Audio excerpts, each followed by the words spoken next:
जय जय रघुवीर समर्थ।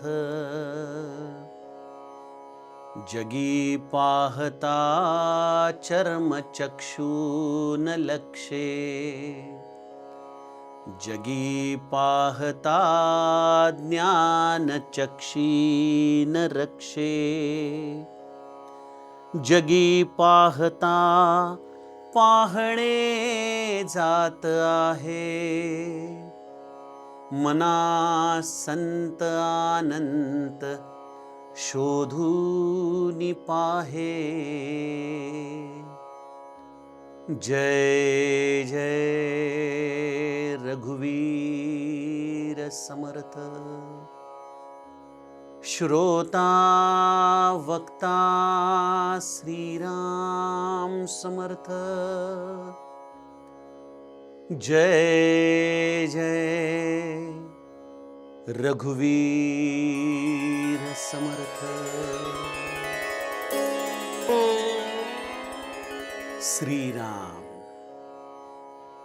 आपल्या सर्वांच्या हृदयस्थ वसणाऱ्या आत्मारामास साष्टांग प्रणिपात करून मनोबोध एक अंतरयात्रा हा श्री समर्थ रामदास स्वामी विरचित मनाच्या श्लोकांचा जो आपण अभ्यास करत आहोत, सज्जन हो, आज आपण त्यातील श्लोक क्रमांक 149 याचं चिंतन पाहणार आहोत। हा आपला जरी श्लोक क्रमांक 149 असला तरी आपला आज हा समर्थ कृपेने आलेला 150वा भाग आहे। खरोखर या मनाच्या श्लोकाची अत्यंत आनंददायी अशी यात्रा समर्थ कृपेने चालू आहे। आजच्या या खरं तर धावपळीच्या युगात एवढ्या सातत्याने एखाद्या अत्यंत सूक्ष्म अशा विषयाचं चिंतन हे केवळ गुरुकृपेने घडू शकतं। ब्रह्मचैतन्यांनी अत्यंत कृपा केली आणि समर्थ सेवेसाठी या देहाला कारण करून, एक निमित्त करून या मनाच्या श्लोकाचं चिंतन त्याच्याद्वारे करून घेतलं। आपल्यापर्यंत येण्याचं मी एक केवळ निमित्त ठरत आहे आणि आपण देखील आपापल्या अधिकारानुसार, आपापल्या मतीनुसार या मनोबोधाचं श्रवण करत आहात। त्यातून तुमच्या जीवनाला देखील एक अत्यंत सुंदर अशी दिशा निश्चितच गुरुकृपेने प्राप्त होईल याची मला खात्री आहे। आज या 149व्या श्लोकामध्ये समर्थ आम्हाला पुनश्च एकदा मना संत आनंत शोधूनि पाहे अशा या शाश्वत आनंत रूपी परब्रह्माचं, या आत्मस्वरूपाचं वर्णन करत असताना आपल्याला दोन प्रामुख्याने गोष्टी सांगतायत की ही आनंत रूपी वस्तू जर तुम्हाला पाहायची असेल तर ती वस्तू अनुभवणं किंवा त्याची अनुभूती घेणं हे चर्मचक्षूंचं काम नाहीये। चर्मचक्षू म्हणजे या देहाचे दोन चक्षू, हे दोन डोळे। या दोन डोळ्यांनी आपण पाहायला गेलो तर या दृश्य जगामध्ये खरं तर ज्या अणुरेणूंमध्ये तो राम सामावलेला आहे, अणुरेणू या थोकडा तुका आकाशा एवढा, तुकाराम महाराज म्हणतात की या अणुरेणूंमध्ये मी सामावलेलो आहे। अर्थात आत्मस्वरूप झालेल्या संताची ही खूण आहे। आपण काही दिवसांपूर्वीच एक श्लोक अभ्यासला की जगी पाहता सर्व ही कोंदलेसे। हे सगळं परब्रह्म अगदी गच्च भरलेलं आहे, पण ते आमच्या अनुभवाला येत नाही, कारण आम्ही त्याला कशाने पाहण्याचा प्रयत्न करतो? जगी पाहता चर्मचक्षी न लक्षे। आम्ही त्या परब्रह्माला, त्या वस्तूला, त्या शाश्वताला या डोळ्यांचा विषय करू पाहत आहे। मग आपण म्हणाल दादा की जर या डोळ्यांचा विषय ईश्वर होऊ शकत नाही, परब्रह्म होऊ शकत नाही, तर मग मंदिरामध्ये त्या सगुण मूर्तीला देव मानणं आणि त्याला या चर्मचक्षूंनी पाहणं हे अज्ञान आहे का हो? अवघड प्रश्न आहे सज्जनो, परंतु आमच्या समर्थांनी याचं उत्तर देऊन ठेवलेलं आहे। समर्थ म्हणतात की सगुणाचेनी आधारे निर्गुण पाविजे निर्धारे। तुम्ही या निर्गुणाला प्राप्त करण्यासाठी त्याचा मार्ग हा सगुणातून जावा लागतो, सगुण भक्तीतून जावं लागतं। म्हणून तर आपण काही दिवसांपूर्वी हे प्रभाते मनीचे श्लोक अनुभवले की घनश्याम हा राम लावण्य रूपी। हे लावण्य हे पहिल्यांदा तर चर्मचक्षुंनीच पाहिलं पाहिजे. आणि तो परमात्मा असा आहे ना, तो कसा आहे, कर्तुम अकर्तुम अन्यथा कर्तुम. त्याची इच्छा झाली तर तो या डोळ्यांचा देखील विषय होऊ शकतो. त्याला अशक्य काही नाही. इथं गोष्ट त्याला काय शक्य आहे किंवा अशक्य आहे हा विचार करण्याची नाहीये. इथं विवेकाने मला नेमकं माझ्या जीवनात काय शक्य आहे याचा विचार करण्याची आहे. त्यामुळे चर्मचक्षूंनी शाश्वताचं दर्शन होत नाही हे स्पष्ट आहे. तो त्याच्या इच्छेने आला तर वेगळी गोष्ट आहे. मग चर्मचक्षुनी मंदिरात जाणं, भगवंताची उपासना करणं, त्या सगुणाचं दर्शन घेणं हे देखील क्रमप्राप्त आहे. कारण सगुणाच्या भक्तीतूनच निर्गुण निराकाराकडे जाता येतं. त्यामुळं या सगळ्या चर्मचक्षूंचं महत्त्व देखील आहे आणि त्याच्या मर्यादा देखील आहेत. मर्यादा हीच आहे की हे चर्मचक्षू त्या शाश्वताची अनुभूती घेण्यामध्ये कुठंतरी असमर्थ ठरतात. मग याची अनुभूती कशी येऊ शकते? जगी पाहता ज्ञानचक्षी न रक्षे. ज्याचे विवेकाच्या आधाराने ज्ञानचक्षू प्रदीप्त झालेले आहेत, उघडलेले आहेत, त्याला या ज्ञानचक्षूंच्या आधाराने केवळ केवळ आणि केवळ ते परब्रह्मच दिसतं. त्याला तो रामच दिसतो. प्रमाण आहे श्री महाराजांच्या चरित्रातलं वाक्य, जिथं महाराज म्हणतात की माझ्याकडे येणाऱ्यामध्ये मी ना विद्वान बघतो, ना अडाणी, ना शहरी बघतो, ना खेडूत, ना स्त्री बघतो, ना पुरुष, ना आबाल वृद्ध, ना पशु प्राणी. मी सगळ्यांमध्ये माझा राम पाहतो. सगळ्यांमध्ये माझा राम. सज्जनो, ही दृष्टी निर्माण होणं, हे वाक्य जरी आपल्याला भावनात्मक वाटत असलं तरी यामागे केवढा मोठा वेदांत आहे. हे ज्ञानचक्षु उघडल्याची खूण आहे. तो एक प्रकारे सगळ्यांशी समसमान वागू शकतो. याचं कारण त्या सगळ्यांमध्ये असलेल्या रामाचंच दर्शन त्याला होत असतं. त्या रामालाच तो पाहत असतो आणि त्यामुळं त्या व्यक्तीच्या गुणविशेषांमध्ये तो ना आसक्त होतोय, ना त्याची तो निर्भत्सना करतोय. या सगळ्यांमध्ये दडलेल्या त्या रामाला पाहणं, या दृश्यामध्ये या चर्मचक्षुंनी त्या व्यक्तीकडे पाहत असताना ज्ञानचक्षुने त्याचं निरीक्षण करून त्याच्या खरं स्वरूपाचं अभ्यास करणं, हे आहे विवेकाचं संतांच्या चरित्रातलं दर्शन. मग चर्मचक्षु रूप दाखवतात, ज्ञानचक्षु स्वरूप दाखवतात. हा भेद लक्षात घ्या. आणि हा सगळा देहबुद्धी ते आत्मबुद्धी प्रवास म्हणजे रूपापासून स्वरूपाकडे जाण्याचा प्रवास आहे. आणि हा रूपापासून स्वरूपाकडे जाण्याच्या प्रवासामध्ये आमचा सांगाती आहे, आमच्या हातामध्ये कंदील आहे, त्याचं नाव आहे विवेक. आणि त्या विवेकाचं इंधन आहे सत्संगती. हे सूत्र ज्याला कळालं ना सज्जनो, इट्स अ प्युअर सायन्स. हे एक अत्यंत तर्कवादावरती आधारित मनोबोधाचं विश्लेषण आपण करतोय. इथं कुठेही अंधश्रद्धेला स्थान नाही. हे सगळे निज अनुभव अब कहूं खगेसा, बिनु हरि भजनन जाई कलेसा. या हरिभजनाचा हा परिपाक आहे की या मनोबोधामध्ये दडलेली काही अत्यंत गुप्त रहस्य समर्थ कृपेने एक निमित्त होऊन ही शब्दामधून मी तुमच्या समोर व्यक्त करतोय. या चर्मचक्षूंचा हा प्रांत नाही, यात काही शंका नाही. परंतु चर्मचक्षू अनिवार्य आहेत. चर्मचक्षू रूप तर ज्ञानचक्षू स्वरूप आम्हाला दाखवत असतात. मग या चर्मचक्षूंच्या पासून ज्ञानचक्षूंपर्यंत जाणं हा सगळा परमार्थामधला पुरुषार्थ आहे. त्याला पाहणं याचं नाव विवेक आहे. काय करावं बरं? चर्मचक्षूंनी आम्ही पाहतो तेव्हा आम्हाला काय दिसतं? पुढे एका श्लोकामध्ये समर्थ जाऊन म्हणतात, यही लोचनी पाहता दृश्य भासे. या लोचनांनी पाहिलं असता हे सगळं जग आम्हाला दृश्य भासतं, यात काही शंकाच नाही. पूज्य बाबा एकदा वाराणसीला गेले असताना तिथं सगळी मंडळी वाराणसी शहर फिरायला बाहेर पडले. बाबा गेले नाही. तेव्हा वाणी रूपातल्या महाराजांनी पूज्य बाबांना विचारलं की आपण का गेला नाही? तर ते म्हणाले, काय सगळीकडे महाराज तीच मातीची ढेकळं बघायची, माझं काही मन त्यात रमत नाही म्हणून मी गेलो नाही. महाराज हसून म्हणाले, बरोबर आहे, कुठेही गेला तरी तो शेवटी या भूभागाचं दर्शन घेण्यापेक्षा त्या तीर्थक्षेत्रामध्ये कोणीतरी एखादा सत्पुरुषाचं आपल्याला दर्शन होतंय का, याचा आपण विचार करावा, त्याचं दर्शन घ्यावं. हा खऱ्या अर्थाने चर्मचक्षूंना विसावा देणारा प्रांत आहे. अन्यथा या चर्मचक्षूंची तृष्णा अशी आहे की कितीही जरी पाहिलं तरी मनुष्याची तृप्तीच होत नाही.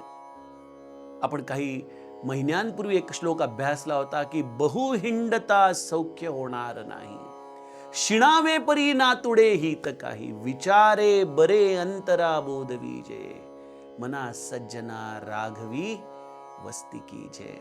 बहुहिंडता सौख्य होणार नाही. या चर्मचक्षूंनी आपण कितीही हे जग बघितलं, खरं तर तेच आपण परत बघतो आहोत. तेच जल, तेच आकाश, तीच पृथ्वी, हे सगळं आहे पुन्हा पुन्हा. परंतु तरी देखील मनुष्याची ही फिरण्याची हौस काही केल्या थांबत नाही. ठीक आहे, तो त्याचा प्रांत आहे, परंतु ज्याला या शाश्वताचा शोध घ्यायचा आहे ना, त्याच्यासाठी मात्र एक गोष्ट अत्यंत महत्वाची आहे. ठाईचं बैसोनी करा एक चित्त, आवडी अनंत आळवावा. बघा, या चर्मचक्षूंच्या आधाराने एक गंमत होती की त्यांना आपण जेवढं भिरभीर करायला लावतो, तेवढं हे आतमधलं हृदय, हे आतमधलं चित्त देखील ढवळत असतं, संस्कारित होत असतं. या विषयांना, या दृश्यालाच ते आतमध्ये घेऊन जात असतात. खरं तर आम्हाला तहान लागलेली आहे त्या शाश्वताच्या दर्शनाची. तुम्हाला एक रहस्य सांगू का? या जगामध्ये असं कोणीच नाही ज्याला या शाश्वताची गरज नाहीये. प्रत्येक जण त्या शाश्वताच्या शोधात आहे. फक्त त्याचं दुकान चुकतंय, त्याची जागा चुकतीये. आणि शाश्वताचं दर्शन, शाश्वताची अनुभूती म्हणजे समाधान, म्हणजे सुख, म्हणजेच प्रसन्नता, म्हणजेच आनंद. मला सांगा, या जगामध्ये असं कोण आहे जो या 4 गोष्टींच्या शोधामध्ये नाहीये? मग ते अमेरिकेचे राष्ट्राध्यक्ष असो की आपल्या देशामधला अतिशय एखादा दरिद्र असलेला गरीब भिकारी असो, या सगळ्यांची एकच गरज आहे आनंद. या सगळ्यांची एकच गरज आहे प्रसन्नता. या सगळ्यांची एकच गरज आहे सुख. पण या सुखाला शोधण्यासाठी आम्ही चर्मचक्षूंवर इतके विसंबून आहोत, जो शाश्वत हा कधीच या चर्मचक्षूंचा विषय असू शकत नाही. त्या चर्मचक्षूंनी मला त्या भगवंताला पाहायचंय, हा आमचा अट्टाहास. आणि त्यासाठी आम्ही परमार्थाच्या क्षेत्रामध्ये देखील अनेक तीर्थयात्रा करतो, अनेक मंदिरांमध्ये जातो, अनेक देवदेवतांची उपासना करतो, अनेक गुरूंना करतो. अनेक मंडळी वेगवेगळ्या देवतांची उपासना करून त्यांना असं वाटतं की कदाचित या देवतेमुळे आपलं काम होईल, या देवतेमुळे आपलं काम होईल. सज्जनो, हा देखील आमच्या या अज्ञानाचाच असलेला चर्मचक्षूंचा प्रांत आहे. खरं तर हे सगळे त्याच एकाच परमात्म्याची ही सगुण अवतार आहेत ना. ती काही वेगळी आहेत का? तोच राम, तोच कृष्ण, तोच विठ्ठल, तोच महादेव, तोच दत्तात्रय, तीच जगदंबा. हे सगळं एकरूप आहे. मग या चर्मचक्षूंना ज्ञानचक्षूमध्ये बदलायचं असेल तर पहिली गोष्ट, त्याला शोधण्यासाठी मला कुठेही जावं लागत नाही. हा आपल्या मनाला आपण अत्यंत दृढ विश्वास सांगावा. आपल्या कर्तव्यांच्या आधाराने जेवढं आपल्याला जाणं येणं करावं लागतं तेवढं आपण करावं. आणि या उघड्या डोळ्यांनी जे आपल्याला जाणवतंय ना सज्जनो, ते अशाश्वत आहे. म्हणजे मिटल्या डोळ्यांनी दिसतं ते शाश्वत आहे का? नाही. मिटल्या डोळ्यांनी देखील आपलं सूक्ष्म जगत आपल्या डोळ्यावरती चालूच असतं. त्यामुळे या डोळे मिटलेली अवस्था असो किंवा डोळे उघडे ठेवलेली अवस्था असो, हे काही ज्ञानचक्षू किंवा चर्मचक्षू याच्यामध्ये होणारं स्थित्यंतरण नाही आहे. आपल्या पंढरपूरच्या शिबिरामध्ये मला लोकांचे प्रश्न येतात. त्यामध्ये एकाने मला विचारलं की मला ना डोळे मिटल्याशिवाय जपच करता येत नाही, डोळे उघडे ठेवून जप कसा करायचा? मी म्हटलं बरोबर आहे, मग तुम्ही डोळे मिटून जप करा. पण म्हणे तुम्ही सगळ्यांना सांगा ना. म्हटलं बघा, सगळ्यांनी डोळे मिटून जप करणं म्हणजे आपण सगळेजण मनापासून जप करतो असं होत नाही. ते म्हणले असं कसं? मग सगळे आपले डोळे उघडे राहिले की सगळ्या लोकांकडे आपली दृष्टी जाते. मी म्हटलं अगदी बरोबर आहे, तुमचा मुद्दा व्यावहारिक आहे, पण याचा अर्थ ज्यांचे डोळे मिटलेले आहेत त्यांना रामाचं दर्शन होतंय असं होतं का? यावरती मात्र ते गप्प बसले, निरुत्तर झाले. सज्जनो, डोळे उघडे आहोत किंवा डोळे बंद आहोत हा भाग नसून आपले चर्मचक्षु ज्ञानचक्षुमध्ये परावर्तित झाले आहेत की नाही हा भाग महत्वाचा आहे. श्री महाराजांचं वाक्य याला आधारभूत आहे. महाराज म्हणतात, डोळे उघडे ठेवून जग नाहीस होईल तर ते केवळ भगवंताच्या नामाने होईल. हा नामाचं औषध जर लागू पडलं ना एकदा की सज्जनो, या चर्मचक्षूंचे कदाचित क्रिया, त्यांची कर्तव्य चालूच राहतील. कदाचित क्षणभर देखील तुम्हाला डोळे मिटण्याला उसंत मिळणार नाही, पण तरी देखील या सगळ्या अवस्थेमध्ये असतानाही ज्याचे ज्ञानचक्षु उघडलेले आहेत ती अवस्था काही औरच असते. चर्मचक्षूंपासून ही ज्ञानचक्षुकडे जाणारी अवस्था. त्यामुळं आपण या चर्मचक्षूंच्या आधाराने त्या भगवंताला पाहायचंय किंवा डोळे मिटून आपण त्याचं ध्यान केल्याने तो आपल्याला दिसणार आहे. या दोन्हीही भूमिकेमधून सम्यक राहून चर्मचक्षूंना त्यांच्या इंद्रिय व्यवहारावरती सोडून आपण निरंतर आत्मबुद्धीमध्ये राहण्याचा प्रयत्न करणं हे अलिप्तपण आहे. चर्मचक्षूंच्या विषयाला जर आपण इनवर्ड एंट्रीज दिली नाही ना तर हे अलिप्तपण आपल्या मनाला येऊ शकतं. हे फार सूक्ष्म आणि अत्यंत जटिल अशी प्रक्रिया मी आपल्याला सांगतोय. बघा, आपण एखादा प्रसंग डोळ्यांनी बघतो त्या क्षणी त्या प्रसंगाचे विचार आपल्या अंतःकरणामध्ये येतात की नाही? अगदी एखाद्या माता भगिनीने दुसरीची साडी बघितली तरी अरे वा, छान साडी आहे, ही प्रतिक्रिया अंतःकरणात येते की नाही? मग हे ज्ञानचक्षुची प्रक्रिया जर आम्हाला या चर्मचक्षूंच्या आधाराने बघायची असेल तर आम्हाला समर्थांनी जे रामाला मागितलं ते मागावं लागतं. अलिप्तपण मज दे रे राम. या डोळ्यांनी आपण जगाकडे पाहतोय, पण पाहत असतानाही त्या प्रतिक्रिया, त्या विषयाच्या असलेल्या संवेदना या जर हृदयामध्ये आतमध्ये जाऊन घर करणार नसतील. बघा, मी इथं कुठेही तुम्हाला असं म्हणत नाही की एखादी व्यक्ती मरतीये आणि आपण त्याच्याकडं असंवेदनशीलपणे होऊन बघत राहायचं, तसं नाही. हे जे आतमध्ये जाऊन घर करतात ना, बघा आपल्याकडे किती विषयाच्या स्मृती असतात. अगदी 40-40 वर्षापूर्वी देखील आपण म्हणतो ना, हा तो प्रसंग अगदी माझ्या डोळ्यासमोर आहे बरं का, अजूनही तसाच्या तसा. म्हणजे कुठं येतो तो? आपल्या चित्तामध्ये आहे. सज्जनो, यासाठी नामामध्ये राहणं म्हणजे काय? वर्तमानामध्ये राहणं आहे. गेलेल्या काळाची चिंता न करणं आणि पुढच्याचा विचार न करणं. अशा अवस्थेमध्ये राहिलो की चर्मचक्षु उघडे जरी राहिले ना तरी ते या विषयांना चित्तामध्ये घेऊन जाणार नाहीत. बघा, हे एकदा विषय चित्तामध्ये येणं बंद झालं की सज्जनो, मग आतमध्ये नामाच्या आधाराने हे वासनेचं मळप धुतलं जाऊ लागतं. हे अलिप्तपण आपल्या अंतरंगामध्ये येतं आणि मग एका टप्प्यावरती गुरुकृपेने हे ज्ञानचक्षु उघडायला लागतात. जसं एखाद्या ऑपरेशन झालेल्या माणसाला डोळ्याच्या हळूहळू पट्टी काढली जाते आणि मग डॉक्टर म्हणतात हळूहळू डोळे उघडा. मग पहिल्यांदा त्याला सगळं धुरकट दिसत असतं. मग हळूहळू त्याची नजर ही स्पष्ट होत जाते, स्वच्छ होत जाते, होय की नाही? तसं सज्जनो, चर्मचक्षूंपासून ज्ञानचक्षु उघडताना देखील या सगळ्या एकेका टप्प्याने अवस्था येतात. बाहेर बघण्याची दृष्टी, त्यातून सुख मिळवण्याची वृत्ती कमी होते, अलिप्तपण येतं, एकाच ठाई बसून भगवंताच्या भजनामध्ये रमावंसं वाटतं आणि विषयांच्या आतमध्ये येणाऱ्या उर्मी या हळूहळू शांत होऊ लागतात. नामाचा निरंतर त्याच्यावरती अभिषेक होऊ लागतो आणि या अभिषेकामधून हळूहळू ज्ञानचक्षुचा आपला कवडसा आतमध्ये पडू लागतो. हे धुरकटपण असतं. हळूहळू आपल्याला ती अवस्था प्राप्त होऊ लागते. पण इथं साधकाने अत्यंत सावधानतेने आपलं साधन निरंतर चालू ठेवलं पाहिजे आणि मग ते निरंतर चालू असलेलं साधन या तिसऱ्या टप्प्यामध्ये घेऊ जातं. जगी पाहता पाहणे जात आहे. हा पाहण्याचा गुणधर्मच आपला निघून जातो, जो मी तुम्हाला आत्तापर्यंत सांगितला की त्या प्रतिक्रिया, त्या विषयांच्या संवेदना हृदयामध्ये प्रगटत नाहीत.